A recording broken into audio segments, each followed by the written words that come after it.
నమస్కారం,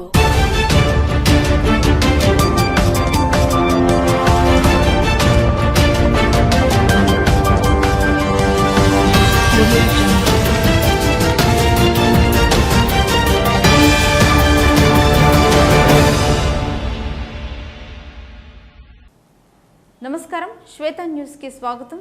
ముందుగా ముఖ్యాంశాలు. యువత మత్తుకు బానిస కావద్దు. గోదావరి ఖండిలో విద్యార్థులకు మత్తు పదార్థాలపై అవగాహన సదస్సు. ముఖ్య అతిథిగా హాజరై దిశానిర్దేశం చేసిన డీసీపీ రామ్రెడ్డి. సరదాల కోసం జీవితాలను నాశనం చేసుకోవద్దని సూచన.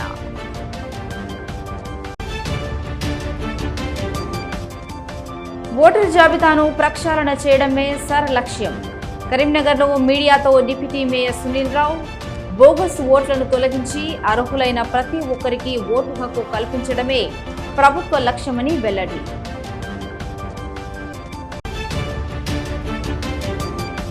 జీఎస్టీ సంస్కరణలతో పన్నుల వ్యవస్థలో పారదర్శకత పెరిగింది. జీఎస్టీ పక్షవాడ కార్యక్రమంలో Karimnagar division GST assistant commissioner Balasaidaiah. గడిచిన 9 ఏళ్లలో జీఎస్టీ వ్యవస్థ గణనీయమైన పురోగతి సాధించిందని వెల్లడి.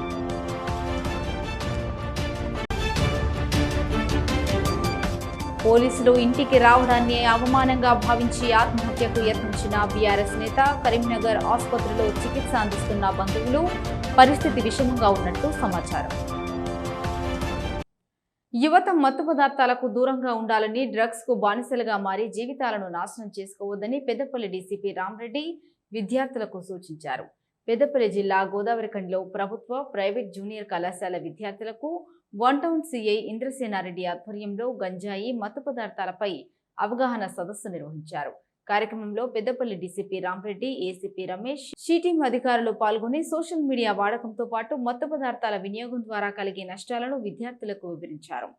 విద్యార్థులు సరదాలకు పోయి జీవితాలను నాశనం చేసుకోవద్దని, తల్లిదండ్రుల పేరును నిలబెట్టే విధంగా నడుచుకోవాలని సూచించారు. గంజాయి సేవించినా, విక్రయించినా, సరఫరా చేసినా శాఖపరమైన చర్యలు తీసుకుంటామని హెచ్చరించారు. మాదక ద్రవ్యాల వినియోగంపై సమాచారం తెలిస్తే 100 లేదా 1908కి తెలియజేయాలన్నారు. సెల్ ఫోన్ వాడకం తగ్గించి భవిష్యత్తుపై దృష్టి పెట్టాలన్నారు. అలాగే సైబర్ నేరాల పట్ల అప్రమత్తంగా ఉండాలని సూచించారు. అనంతరం మత్తు పదార్థాలకు దూరంగా ఉంటామని విద్యార్థుల చేత ప్రతిజ్ఞ చేయించారు.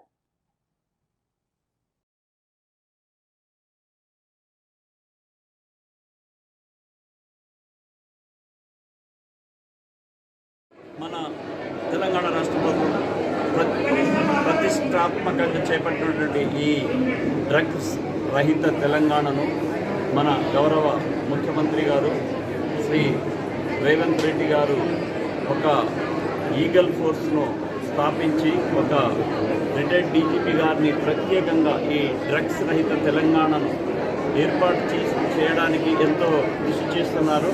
దాంట్లో భాగంగానే ఈరోజు మా గోదావరిఖని ఏసీపీ రమేష్ గారి ఆధ్వర్యంలో one town circle inspector Indrasenareddy and అతని టీము 3 జూనియర్ కాలేజీలను ఒకచోట చేర్చి వాళ్లను ఈరోజు అవగాహన సదస్సు నిర్వహించడం జరిగింది.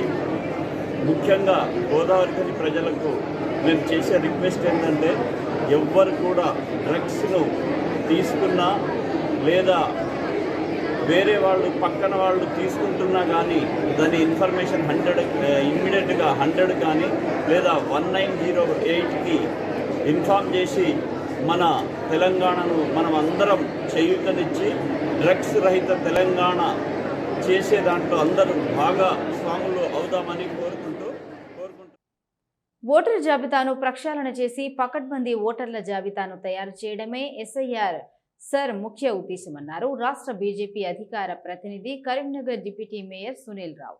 కరీంనగర్లో మీడియాతో మాట్లాడిన సునీల్ రావు, బోగస్ ఓట్లను తొలగించి అర్హులైన ప్రతి ఒక్కరికి ఓటు హక్కు కల్పించడమే లక్ష్యంగా ప్రభుత్వం అడుగులు ఇస్తుందన్నారు. చాలా మంది ఎస్ఐఆర్ ఎందుకు చేపడుతున్నారని సందేహం వ్యక్తం చేస్తున్నారని, దానికి చాలా కారణాలు ముడిపడి ఉన్నాయని చెప్పారు. చాలా మంది ఒక ప్రాంతం నుండి ఇంకో ప్రాంతానికి వలస వెళ్లటం జరుగుతుందని, ప్రస్తుతం తెలంగాణ రాష్ట్ర వ్యాప్తంగా అర్బనైజేషన్ పెరిగిందన్నారు.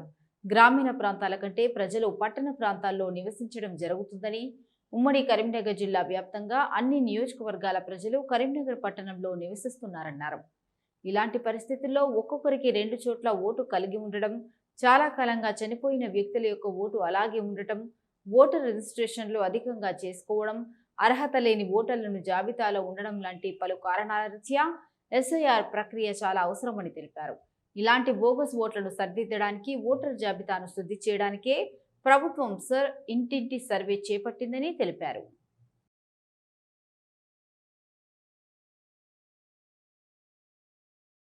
ఎస్ఐఆర్కు సంబంధించి మొదటి ప్రక్రియ మొదలైంది. ముఖ్యంగా ప్రజలందరికీ కూడా మీ ద్వారా తెలియజేయనిది ఏంటంటే, ఓటర్స్ అందరికీ కూడా ఓటర్ లిస్టును అక్యురేట్గా, ఇప్పుడున్నటువంటి ఓటర్ లిస్టు అక్యురేట్గా ఉండే విధంగా చేయడానికి తీసుకున్న కార్యక్రమే ఎస్ఐఆర్. ఎందుకంటే చాలా కాలం క్రితం మనం చేసినటువంటి ఓటర్ లిస్ట్ కాబట్టి దానిలో అనేక తప్పులు తడకలు, అనేక ఇబ్బందులు ఉన్నాయి కాబట్టి అవన్నీ సరిదిద్దడానికి మాత్రమే ఈ ఎస్ఐఆర్ ప్రక్రియ అనేది ప్రారంభించడం జరిగింది. దీనిలో చేసే కార్యక్రమాలు ఏంటంటే, ఎవరైతే అర్హులు ఉన్నారో ఆ అర్హులైన ఓటర్ ప్రతి ఒక్కరు కూడా ఈ ఓటర్ లిస్టులో ఉండాలి. మొదటిది, ఎవరైతే డూప్లికేట్ ఎంట్రీస్ ఉంటాయో, 2 సార్లు 3 సార్లు ఎంట్రీస్ ఉంటాయో వారిని తొలగించడం రెండోది. మూడవది, చనిపోయిన వారి ఓటర్స్ కూడా లిస్టులో కూడా చాలా ఓటర్లు కూడా మరి ఓటర్ లిస్టులో ఇప్పటికీ కొనసాగుతూ ఉన్నారు. వారిని ఓటర్ లిస్ట్ నుంచి తొలగించే ప్రక్రియ మూడవది. నాలుగవది, గ్రామీణ ప్రాంతాల్లో తక్కువ ఉంటుంది, పట్టణ ప్రాంతాల్లో ఎక్కువ ఉంటుంది. షిఫ్టెడ్ ఓటర్స్ 2 కేటగిరీలు వస్తారు. ఒకటి డూప్లికేట్ ఓటర్స్లో వస్తారు, 2 చోట్ల ఉన్నవాళ్ళు. ఇక్కడ ఇప్పుడు లేక ఓటర్ లిస్టులో లేక అన్నారండి, ఓటర్ లిస్టులో లేక వేరే ప్రాంతానికి షిఫ్ట్ అయిపోయి వాళ్ళ అడ్రస్ తెలియక వారి వేరే ఓటర్స్ తెలియని పరిస్థితి షిఫ్టెడ్ ఓటర్స్. భారత ఎన్నికల సంఘం ఆదేశాల మేరకు ఓటర్ల జాబితాను మరింత పారదర్శకంగా, ఖచ్చితంగా రూపొందించేందుకు చర్యలు తీసుకుంటున్నామన్నారు రాజన్న సిరిసిల్ల జిల్లా ఇల్లంతకుంట మండల తహసీల్దార్ రాచకట్ల సురేష్ కుమార్. ఇల్లంతకుంట మండల వ్యాప్తంగా 55 మంది బిఎల్ఓలను నియమించడం జరిగిందని, గ్రామాల్లో ఉన్న ప్రజలు అపోహలకు వెళ్లకుండా ఈ కార్యక్రమంలో పాల్గొనాలని పిలుపునిచ్చారు. ఈ కార్యక్రమం ద్వారా అనర్హులను ఓటరు జాబితా నుండి తీసివేయనున్నామన్నారు.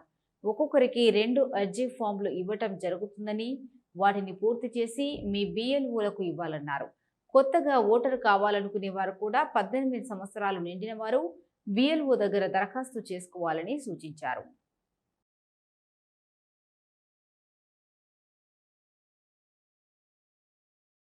ఇల్లంతకుంట మండలంలోని ఓటర్లకు తెలియజేయమనగా, ఈరోజు నుంచి మన మండలం నందు ఎస్ఐఆర్లో భాగంగా డోర్ టు డోర్ సర్వే అనేది మొదలు పెట్టడం జరిగింది.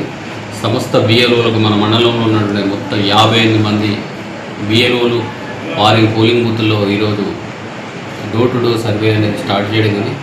ఈ సర్వే యందు మీ ఓటర్లు ఎవరైతే ఉన్నారో వారి ఇంటి వద్దకు వచ్చి స్వయంగా బిఎల్ఓలు ఎన్యూమరేటర్ ఫారాలు ఒక్కొక్క ఓటర్కు 2 ఫారాలు ఇవ్వడం జరుగుతుంది. ఆ ఫారంలో మీ యొక్క పేర్లు, మీ యొక్క చిరునామాలు అన్నీ ప్రింట్ చేయడం జరిగింది. అవి మీరు ఒకసారి సరిచూసుకోవాలి. ఏమైనా తప్పులు ఉన్నట్లయితే కింది ఆ ఫారంలో కింద బ్లాంక్స్ ఉన్నాయి, ఆ బ్లాంక్స్లలో మీరు కరెక్ట్గా మీ వివరాలు నమోదు చేసి సంతకం పెట్టి, మరియు అదేవిధంగా ఆ ఫారంలో మీ యొక్క పాత ఫోటో ఉంది, అది దాదాపు 10-15 సంవత్సరాల క్రితం నుంచి అదే ఫోటో కంటిన్యూ అవుతుంది. ఇప్పుడు మరలా మనకు ఎలక్షన్ కమిషన్ ఆఫ్ ఇండియా గారు మనకు ఫోటో చేంజ్ చేసుకునే అవకాశం ఇచ్చింది. కానీ ఇప్పుడు ప్రస్తుతం ఉన్న ఫోటో కలర్ ఫోటో, మీరు పాస్పోర్ట్ సైజ్ ఫోటో బిఎల్ఓకి అందులో పేస్ట్ చేసి ఇవ్వాలి. స్వయంగా ఆ వివరాలన్నీ మీరే నమోదు చేసి ఇవ్వాలి. కాబట్టి నా ప్రియమైన ఇల్లంతకుంట గ్రామాలందరికీ నమస్కారం. నేటి నుండి మన ఇల్లంతకుంటల ఓటర్ జాబితా మరింత పారదర్శకంగా నిర్వహించేందుకు కేంద్ర ఎన్నికల సంఘం కార్యక్రమం నిర్వహిస్తుంది. దీనిలో భాగంగా మన ఇల్లంతకుంట గ్రామంలో ఇంటింటికి వచ్చే బిఎల్ఓలకు అందరూ కూడా సహకరించి తమ పూర్తి వివరాలు అందించి తమ ఓటర్ జాబితాలో తమ పేరు ఉండేది చూసుకోవాలి. అదేవిధంగా నూతన ఓటర్లు కూడా నమోదు చేయబడుతుంది కాబట్టి నూతన ఓటర్లు కూడా తమ వివరాలు పూర్తిగా అందేయాలని కోరుతున్నాం. మరొక విషయం ఏంటంటే ఈ కార్యక్రమం జూన్ 20వ తేదీ నుండి మొదలుపెట్టి జూలై 24వ తేదీ వరకు కొనసాగుతుంది కాబట్టి ప్రతి ఒక్కరూ తమ పూర్తి వివరాలు అందజేయాల్సింది కోరుతున్నాం. మన ఇంటికి వచ్చే బియ్యంకు ప్రతి ఒక్కరు కూడా పూర్తిగా సాయం చేసి తమ యొక్క పూర్తి వివరాలు ఇవ్వాల్సిందిగా ఈ సందర్భంగా నేను విజ్ఞప్తి చేయడం జరుగుతుంది. కావున నా ఇల్లంతకుంట గ్రామ పంచాయతీ ప్రతి ఒక్కరు కూడా మన అనుకోని మన బియ్యంలకు సహకరించగా మరొకసారి విజ్ఞప్తి. పెద్దపల్లి జిల్లా కాల్వ శ్రీరాంపూర్ మండల వ్యాప్తంగా ఓటర్ల ప్రత్యేక సంక్షిప్త సవరణ కార్యక్రమం ప్రారంభమైంది. జూన్ 25 నుండి వచ్చే నెల జూలై 24 వరకు నెల రోజుల పాటు ప్రత్యేక డ్రైవ్ కొనసాగనుంది. ఓటర్ల ప్రత్యేక సంక్షిప్త సవరణ మీర్జంపేటలో సర్ కార్యక్రమాన్ని తహసీల్దార్ రాముడు పరిశీలించి పలు సూచనలు చేశారు. ఈ సందర్భంగా తహసీల్దార్ రాముడు మాట్లాడుతూ గ్రామ స్థాయిలో పూర్తి పారదర్శకంగా ఓటర్ల జాబితాను రూపొందించేందుకు ప్రజలందరూ సహకరించాలని కోరారు. ఈ కార్యక్రమం కోసం బూత్ లెవెల్ అధికారులు ప్రతి ఇంటికి వెళ్లి నూతన ఓటర్ల నమోదు కొరకు ఫారం 6, మరణించిన వారి పేర్ల తొలగింపు కొరకు ఫారం 7 మరియు ఓటర్ల జాబితాలో తప్పుల సవరణ లేదా మార్పుల కొరకు ఫారం 8 ద్వారా బిఎల్ఓలు దరఖాస్తులను స్వీకరించనున్నారన్నారు. అర్హులైన ప్రతి ఒక్కరికి ఓటు హక్కు కల్పించడమే ఈ కార్యక్రమం ముఖ్య ఉద్దేశమని, ఎవరి ఓటును అనవసరంగా తొలగించడం జరగదని తహసీల్దార్ రాముడు స్పష్టం చేశారు. ప్రజలు తాము ఇటీవల దిగిన 2 పాస్పోర్ట్ సైజ్ ఫోటోలు, ఆధార్ కార్డ్ లేదా ఇతర గుర్తింపు పత్రాల జిరాక్స్ కాపీలను ముందుగానే సిద్ధం చేసుకోవాలని అధికారులు సూచించారు. అలాగే రాజకీయ పార్టీల బూత్ లెవెల్ ఏజెంట్లు కూడా బిఎల్ఓలతో సమన్వయం చేసుకుని ఈ కార్యక్రమాన్ని విజయవంతం చేయాలని కోరారు.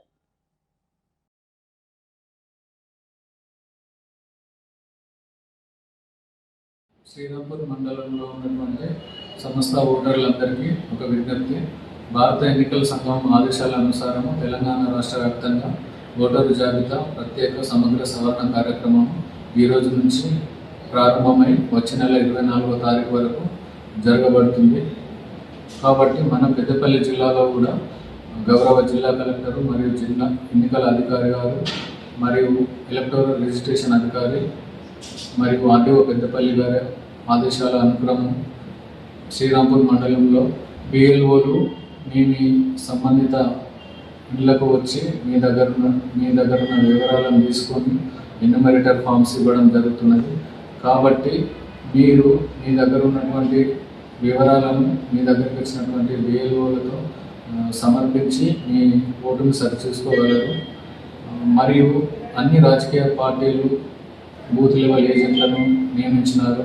కాబట్టి బూత్ లెవెల్ ఏజెంట్స్ కూడా వాళ్ళ సంబంధిత బిఎల్ఓలతో సమన్వయం చేసుకొని ఓటర్ జాబితాను సవరణ చేసే జీఎస్టీ సంస్కరణలతో పన్నుల వ్యవస్థలో పారదర్శకత పెరిగిందన్నారు Karimnagar division GST assistant commissioner K Balasaidaiah. వస్తు సేవల పన్ను అమలుకు 9 ఏళ్లు పూర్తయిన సందర్భంగా నిర్వహిస్తున్న జీఎస్టీ పక్షవాడ కార్యక్రమాల్లో భాగంగా కరీంనగర్ సెంట్రల్ జీఎస్టీ డివిజన్ ఆధ్వర్యంలో గురువారం నగరంలోని ఎల్ఐసి ఏజెంట్ల సంఘ భవనంలో పన్ను చెల్లింపుదారుల అవుట్ రీచ్ కార్యక్రమం నిర్వహించారు. ఈ సందర్భంగా Karimnagar GST division assistant commissioner K Balasaidaiah మాట్లాడుతూ జీఎస్టీ అమలు ద్వారా దేశంలో పన్ను వ్యవస్థ మరింత పారదర్శకంగా, సులభతరంగా మారిందన్నారు. గత 9 ఏళ్లలో జీఎస్టీ వ్యవస్థ గణనీయమైన పురోగతి సాధించిందని, 2025లో ప్రవేశపెట్టిన 2వ దశ సంస్కరణలు పన్ను చెల్లింపుదారులకు మరింత సౌలభ్యాన్ని కల్పించాయని తెలిపారు. జీఎస్టీ పక్షవాడ సందర్భంగా జూన్ 16 నుంచి 30 వరకు వివిధ అవగాహన కార్యక్రమాలు నిర్వహిస్తున్నట్లు చెప్పారు. వ్యాపారులు, పరిశ్రమల ప్రతినిధులు, పన్ను చెల్లింపుదారులు జీఎస్టీ నిబంధనలను సక్రమంగా పాటించి దేశ అభివృద్ధిలో భాగస్వాములు కావాలని పిలుపునిచ్చారు.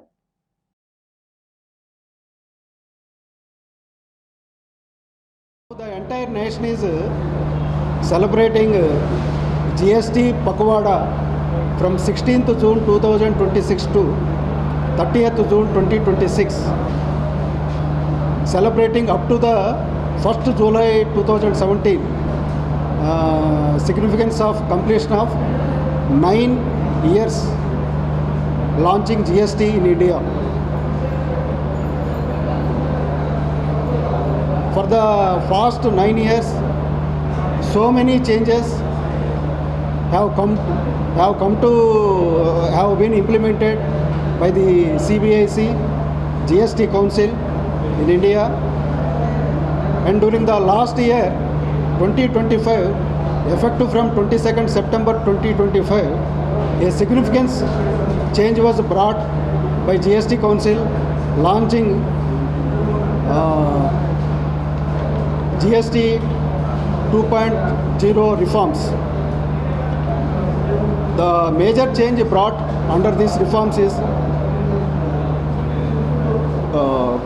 so many daily used products, goods used by the common public were brought to 5% of the tax, and some essential commodities and goods were brought under nil rate.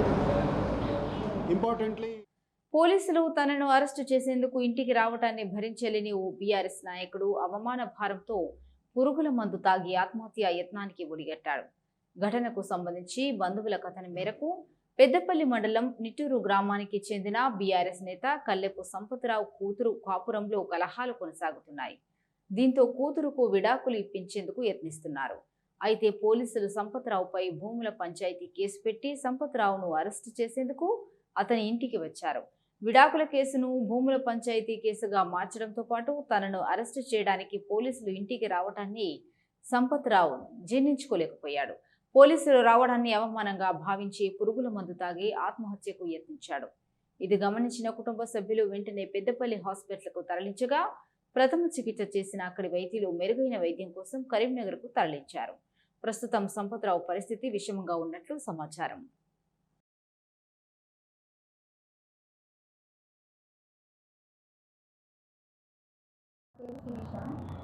నా మామ వాళ్ళది నిట్టూరు. నా భర్తకి నాకు డివోర్స్ విషయంలో కొన్ని గొడవలు జరుగుతున్న క్రమంలో గొడవ జరిగి మా డాడీ మీద మా అన్నయ్య మీద కంప్లైంట్ ఇచ్చినారు టౌన్ పోలీస్ స్టేషన్లో, పెద్దపల్లి టౌన్లో. నేను వెళ్ళి పెద్దపల్లి ఉమెన్ పోలీస్ స్టేషన్లో కంప్లైంట్ ఇచ్చాను. ఇదంతా పక్కన పెట్టి ఇప్పుడు కొత్తగా మా నాన్న మీద ఏదో ల్యాండ్ దున్నుతున్నామని చెప్పేసి కొత్త కేసులు పెట్టి దీనంతా డైవర్ట్ చేసి మా డాడీకి రోజు ఫోన్లు చేసి పెద్దపల్లి టౌన్ ఎస్ఐ, సిఐ ఇంకా constable Srinivas Goud daily call చేసి ఇబ్బంది పెట్టడం, తీవ్రంగా గురి చేయడం.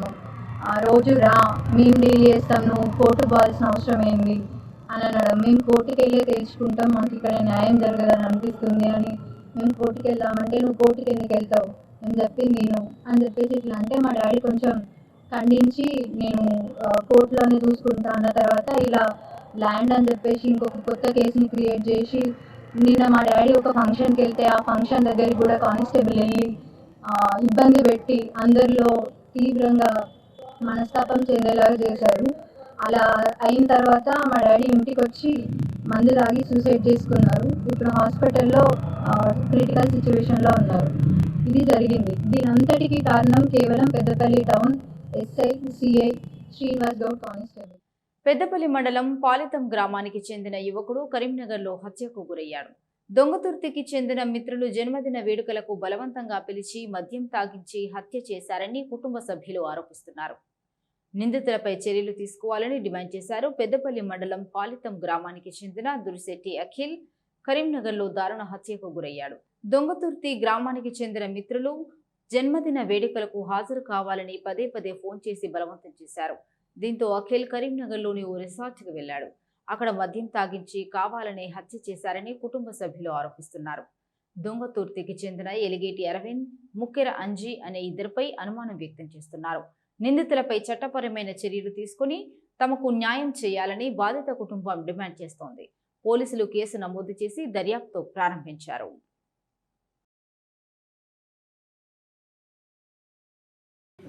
మా కొడుకు ఎట్లా చచ్చిపోయిండో వాళ్ళకు మాత్రం శిక్ష పడకుండా మంచిగా వాళ్ళు మాత్రం చావాలి. వాళ్ళు శిక్ష పడ్డా కూడా వాళ్ళు ఏం న్యాయం చేస్తారు? ఎవరికేం న్యాయం చేస్తారు? ఇప్పుడు లోకం మీద జరిగేటి ఎవరికి న్యాయం జరిగిందా? మా కొడుకు న్యాయం జరగకుండా మాత్రం మేము ఊరుకుంటాం. చంపిన వాళ్ళు ఎవరెవరో మొత్తం దొరకాలి, వాళ్ళందరినీ మాకు చూపించాలి, మాతో మాట్లాడిపియాలి. అక్కడ ఏం జరిగిందో స్టోరీ మొత్తం మాకు తెలియాలి. తెలిసినాకనే ఇప్పుడు ఎట్లాంటి న్యాయం చేస్తారో పోలీసు వాళ్ళు న్యాయం చేయాలి. మాకు కడుపుకోతనైతే ఎట్లా ఉంది మా అక్క బావకు, గంతైతే కొడుకు చచ్చిపోతే, ఎదిగిన కొడుకు చచ్చిపోతే ఎవరికైనా బాధనే. మాకు న్యాయం కావాలి, వాళ్ళు మాకు దొరకాలి, గంటే మాకు చూపించాలి వాళ్ళను. మా తమ్ముడు హైదరాబాద్లో జాబ్ చేస్తాడు, ప్రైవేట్ జాబ్. మా తమ్ముడు పిరాకి. మా తమ్ముడు అక్కడ రూమ్ మంచిగా లేదు, జాబ్ మంచిగా లేదు, నువ్వు ఇంటికి రా అని చెప్పిన. సరే 2 days ఆగేస్తాను. వచ్చిండు. వచ్చే దారిలో ఒకరోజు ముందు రేపు పార్టీ ఉన్నది వస్తామంటే నేను రాను అన్నాడ. మళ్ళీ అదే రోజు పెద్దపిల్ల దిగిండు, ఇంటికి వస్తున్నాను. పెద్దపిల్ల దిగడానికి కరీంనగర్ దివాని చెప్పాడు, ఎలిగేటి అరవింద్ అన్నాడు ఆయన. కరీంనగర్ దివాని దిగాక పెద్దపిల్ల దిగిన తర్వాత మా తమ్ముడికి ఒక 4-5 సార్లు ఫోన్ చేసినట్టు, నువ్వు రా, నువ్వు వస్తే మంచిగా ఉంటుంది, నువ్వు రా అని చెప్పినట్టు. అన్న తర్వాత బాగా సేపటికి వాళ్ళు 2ంటికి మధ్యాహ్నం 2ంటికి పోతే మా తమ్ముడు సాయంత్రం 7ంటికి 6:30కి అట్లా పోయినాడు. పోయిన తర్వాత నైట్ అందరూ ఎంజాయ్ చేసి తాగినాడు. తాగిన తర్వాత ఆడ గొడవ అయిందా ఏమైనా తెలియదు. కొట్టి అమ్మాయిలు ఉన్నారు, అబ్బాయిలు ఉన్నారు, అందరూ 8 మంది ఉన్నారట. కొట్టి సంపాలు వేసి దీనిపైన చర్యలు తీసుకొని.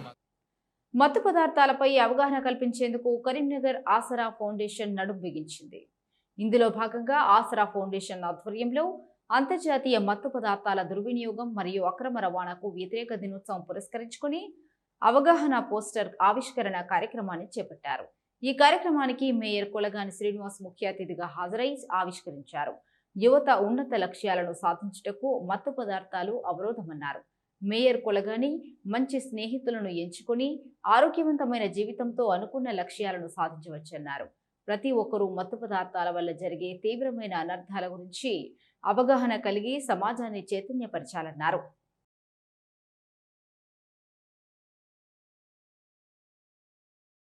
జూన్ 26 అంతర్జాతీయ మత్తు పదార్థాల దుర్వినియోగం మరియు అక్రమ రవాణా దినోత్సవం సందర్భంగా కరీంనగర్ జిల్లా కేంద్రానికి చెందిన ఆసరా ఫౌండేషన్ ఆపదలో సహాయానికి ఆధ్వర్యంలో అవగాహన పోస్టర్ను కరీంనగర్ మేయర్ శ్రీ కులగాని శ్రీనివాస్ గారు ముఖ్య అతిథిగా విడుదల చేయడం జరిగింది.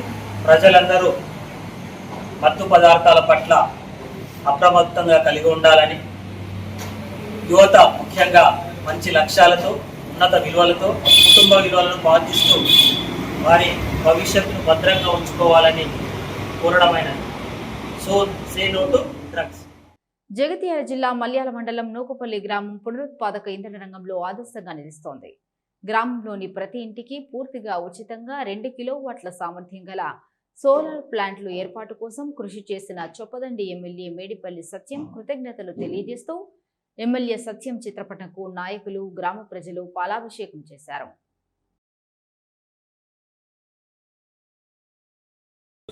నూకపల్లి గ్రామంలో మా గౌరవనీయులైన చొప్పదండి శాసనసభ్యులు మేడిపల్లి సత్యం చిత్రపటానికి పాలాభిషేకం చేయడం జరిగింది. తను మేడిపల్లి సత్యం గారు నూకపల్లి గ్రామ వాస్తవుడిగా ఈ గ్రామాన్ని దత్తత తీసుకొని తన ఎమ్మెల్యేగా గెలిచినప్పటి నుంచి కాంగ్రెస్ ప్రభుత్వం వచ్చినప్పటి నుంచి ఈ గ్రామంలో ఏది కావాలన్నా కానీ వెంటనే స్పందించి అభివృద్ధికి సహకరిస్తున్న ఎమ్మెల్యే గారికి ఊరి గ్రామ ప్రజలందరికీ ప్రత్యేక ధన్యవాదాలు తెలుపుతూ ఈరోజు ప్రత్యేకంగా సోలార్ పవర్ ప్రాజెక్టు కేంద్ర ప్రభుత్వము రాష్ట్ర ప్రభుత్వం ప్రత్యేకంగా తీసుకున్న ఈ సోలార్ పవర్ ప్రాజెక్టును నూకపల్లి గ్రామాన్ని పైలట్ ప్రాజెక్టు గ్రామంగా ఎంపిక చేయడం ఈ గ్రామ ప్రజలందరూ అదృష్టంగా భావిస్తూ దీని ముఖ్యంగా వీళ్ళు అంటే మహిళలే మీరే కరెంటు ఉత్పత్తి చేసుకొని మీకు అవసరమైన కరెంటుని వాడుకొని మళ్ళీ గవర్నమెంట్కు మనమే అమ్ముకుంటే ఆటోమేటిక్గా మనకు పే అవుతాయి. అవి ఈ ప్రాజెక్టు గురించి మీరు తెలుసుకోవాలి.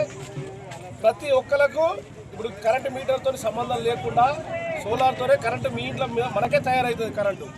అలాంటి తెలంగాణలో జరుగుతున్న అవినీతిలో రెవెన్యూ శాఖ అగ్రస్థానంలో నిలుస్తుందన్నారు ప్రజామిత్ర ప్రోగ్రెసివ్ డెమోక్రటిక్ ఫ్రంట్ వ్యవస్థాపకులు కొరివి వేణుగోపాల్. కరీంనగర్లో మీడియాతో మాట్లాడిన ఆయన మాన్యువల్గా ఉన్నప్పుడు తక్కువ ఉన్న అవినీతి డిజిటలైజేషన్ తర్వాత పెరిగిపోయిందన్నారు. డిజిటలైజేషన్ ధరణి 2020 యాక్టులు అధికారుల లంచాలకు అక్షయపాత్రగా మారాయని, వీటి పేరుతో అవకాశం చిక్కితే చాలు కొంతమంది అడ్డంగా దోచుకుంటున్నారని ఆరోపించారు. ఆన్లైన్ తర్వాత చిన్న సమస్య పరిష్కారం కావడానికి కనీసం 2 నుంచి 3 సంవత్సరాలు పడుతుందని ఆందోళన వ్యక్తం చేశారు.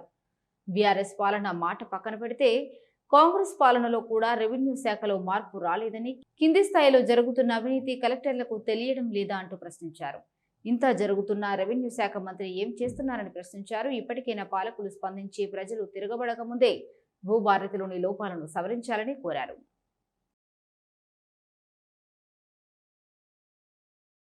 ఇప్పుడు ఇది రెవెన్యూ వ్యవస్థ లోపల ఇది ఒక ఎగ్జాంపుల్. షామీర్పేట తహసీల్దార్ మొన్న ఒక 3 వారాల క్రితము ఒక డిప్యూటీ కలెక్టర్ను అక్కడ హైదరాబాదు జిహెచ్ఎంసీలో ఏసీబీ వాళ్ళు ట్రాప్ చేసి అక్కడ సోదాలు చేస్తే అక్రమ ఆస్తులు అనేది 100 కోట్లకు పైన ఆయన ఆస్తున్నది. వేరే డిపార్ట్మెంట్ ఒక ఇంజనీర్ను మొన్న చేస్తే కూడా అది కూడా 100 కోట్ల పైన ఉన్నదని ఏసీబీ వాళ్ళు. ఇవన్నీ కొన్ని చిన్న చిన్న ఎగ్జాంపుల్స్ మాత్రమే. ముఖ్యంగా ఏంటంటే మనం ఒక రెవెన్యూ డిపార్ట్మెంట్కే మనం పరిమితం అయిదాము. ఈ రెవెన్యూ డిపార్ట్మెంట్లో ఈ కరప్షన్ అనేటువంటిది ఎక్కువ ఎప్పుడు పోయిందంటే, ఎప్పుడైతే రెవెన్యూ సిస్టంలో ఏంటంటే గత 50 సంవత్సరాల నుంచి అంతకంటే ముందు కాలం నుంచి కూడా మనకు మాన్యువల్గా అన్నీ కూడా ఏంటంటే లిఖితపూర్వకంగా కాగితాల మీద రాసేటువంటి వ్యవస్థ ఉన్నంత వరకు కూడా కరప్షన్ అనేది చాలా తక్కువ మోతాదులో ఉండే. ఎప్పుడైతే ఇది డిజిటల్గా ఆన్లైన్ సిస్టమ్ ఎప్పుడైతే రెవెన్యూలో వచ్చి ఆన్లైన్ సిస్టమ్ ప్రారంభమైన 3-4 సంవత్సరాల తర్వాత ఎప్పుడైతే ధరణి అనేటువంటి 2020 యాక్ట్ ఎప్పుడైతే ఆర్ఆర్ 2020 యాక్ట్ వచ్చిన తర్వాత ఈ 2020 RR act Dharani plus digital system online system ఈ రెండు కలిపి ఏమైపోయిందంటే రెవెన్యూ డిపార్ట్మెంట్ లోపల.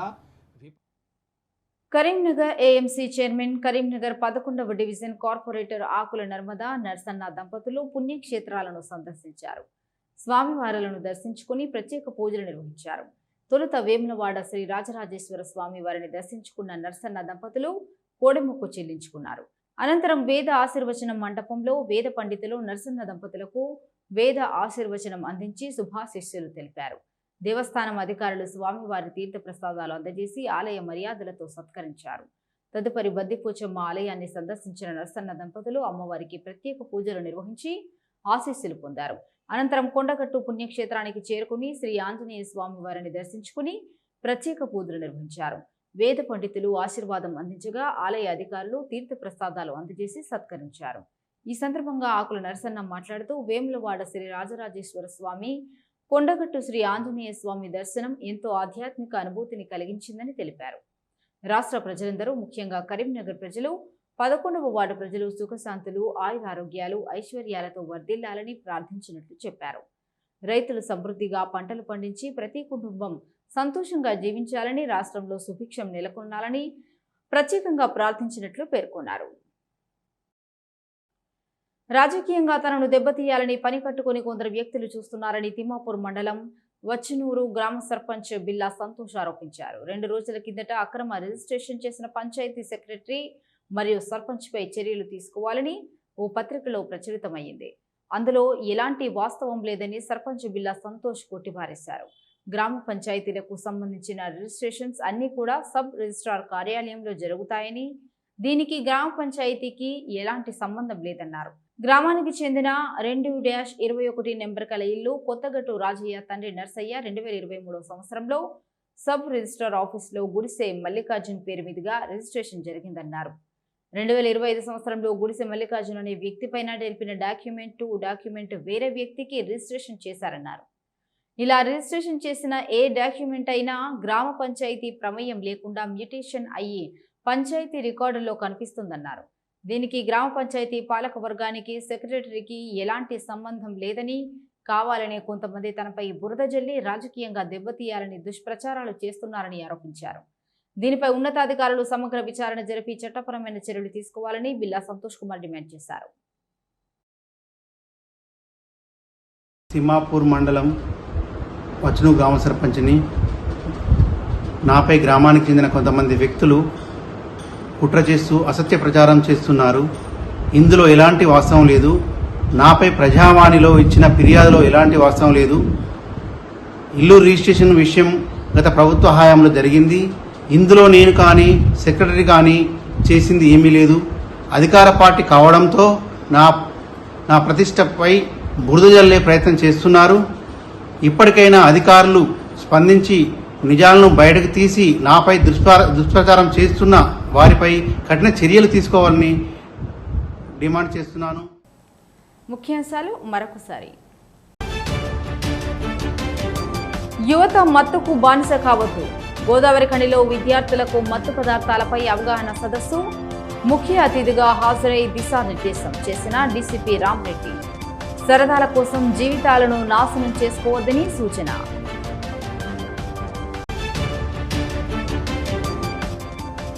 ఓటరు జాబితాను ప్రక్షాళన చేయడమే సర్ లక్ష్యం.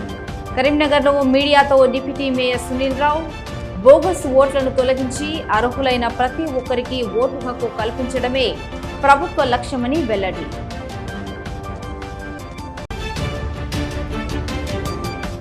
జీఎస్టీ సంస్కరణలతో పన్నుల వ్యవస్థలో పారదర్శకత పెరిగింది.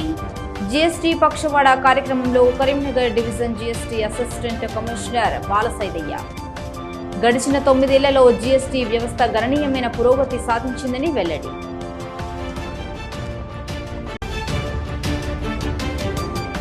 పోలీసులు ఇంటికి రావడాన్ని అవమానంగా భావించి ఆత్మహత్యకు యత్నించిన బీఆర్ఎస్ నేత. కరీంనగర్ ఆసుపత్రిలో చికిత్స అందిస్తున్న బంధువులు పరిస్థితి విషమంగా ఉన్నట్టు సమాచారం. ఇవి ఈనాటి వార్తలు. చూస్తూనే ఉండండి శ్వేత న్యూస్.